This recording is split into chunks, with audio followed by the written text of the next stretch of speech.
Dear students, আজিৰ ভিডিঅ'ত আমি আলোচনা কৰিম pronounৰ বিষয়ে।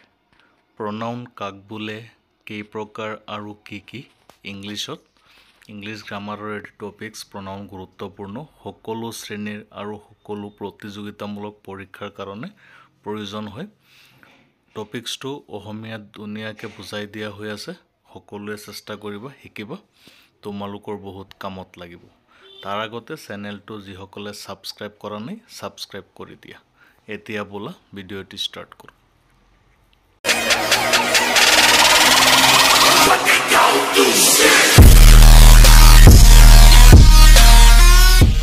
প্ৰথম কথাটো হৈছে pronoun কাক বোলে।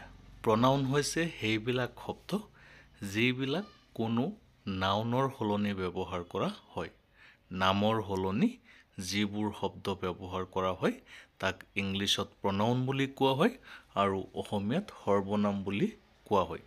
যেনে ৰাম গুৱাহাটীলৈ গৈছিল, ৰামে গুৱাহাটীৰ পৰা গাড়ী এখন আনিছে। এতিয়া এইটো আমি এনেকৈ ক'ব পাৰিম, ৰাম গুৱাহাটীলৈ গৈছিল আৰু সি বা তেওঁ গুৱাহাটীৰ পৰা গাড়ী এখন আনিছে বা তাৰ পৰা গাড়ী এখন আনিছে। এইবিলাক হৈছে pronoun, নামৰ সলনি যিবিলাক ব্যৱহাৰ কৰা হৈ থাকে।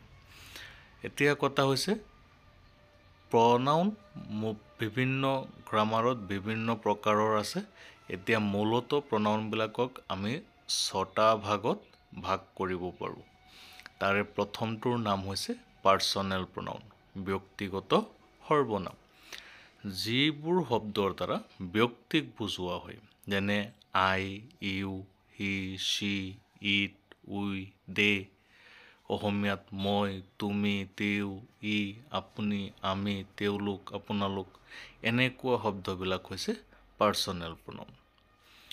Number 2 possessive pronoun। এটোক সত্ত্বসূচক সৰ্বনাম বুলি কোৱা হয়। সত্ত্বসূচক মানে হৈছে যি বস্তুটোৰ বিষয়ে আমি ক'ম, যি নাউনৰ বিষয়ে ক'ম, সেইটো কাৰ অধিকাৰত আছে, কাৰ সত্ত্বত আছে।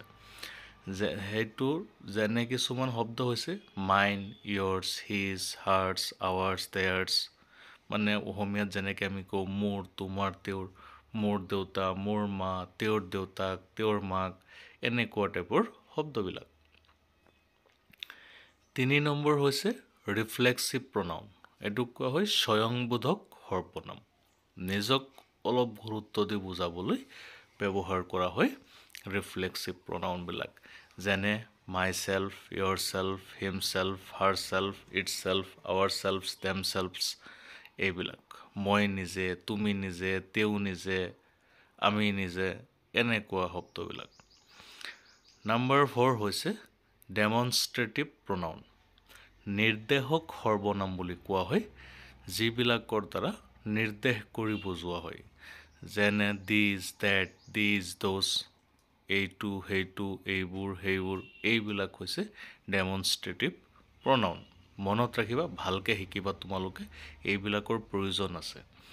আজিকালি নৱম দশম শ্ৰেণীতো তোমালোকৰ MCQত এই শব্দবিলাক দি দিয়ে কি pronoun বুলি প্ৰশ্ন কৰে, গতিকে জানিবই লাগিব। Number 5 ইণ্টাৰোগেটিভ pronoun, প্ৰশ্নবাচক সৰ্বনাম। প্ৰশ্নবাচক সৰ্বনাম মানে হৈছে যিবোৰৰ দ্বাৰা কোনো প্ৰশ্ন কৰা হয়। যেনে হু, হোম। ইয়াত হোম বানানটো স্পেলিংটো মিষ্টেক হৈ আছে, WHOM হ'ব।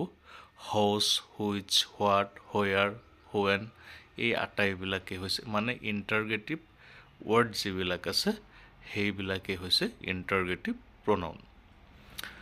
Number 6 relative pronoun, সম্পৰ্কসূচক সৰ্বনাম।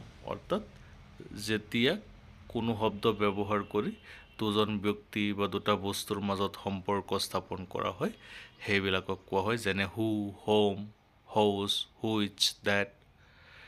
অসমীয়াটো লিখি দিয়া আছে, তোমালোকে ভালকৈ শিকিব লাগিব আৰু এইবিলাক শিকিলে গ্ৰামাৰৰ টপিকছবিলাক তোমালোকৰ লাহে লাহে কমপ্লিট হৈ আহিব, আণ্ডাৰষ্টেণ্ডিঙত আহি থাকিব। মুখস্থ কৰি নহয়, অলপ বুজি পাবলৈ চেষ্টা কৰিবা, তেতিয়াহ'লে তোমালোকৰ কাৰণে ভাল হ'ব। আগলৈ আমি গ্ৰামাৰৰ বিভিন্ন ধৰণৰ টপিকছবিলাক তোমালোকৰ কাৰণে লৈ আহিম, আমি ভালকৈ আলোচনা কৰিম। তোমালোকে এতিয়া এইবিলাক লিখি লৈ শিকিব পৰা, ধুনীয়াকৈ প্ৰনাউনৰ কনচেপ্টটো তোমালোকৰ ক্লিয়াৰ হৈ যাব। ধন্যবাদ থাকিল, নেক্সট ভিডিঅ'ত আকৌ লগ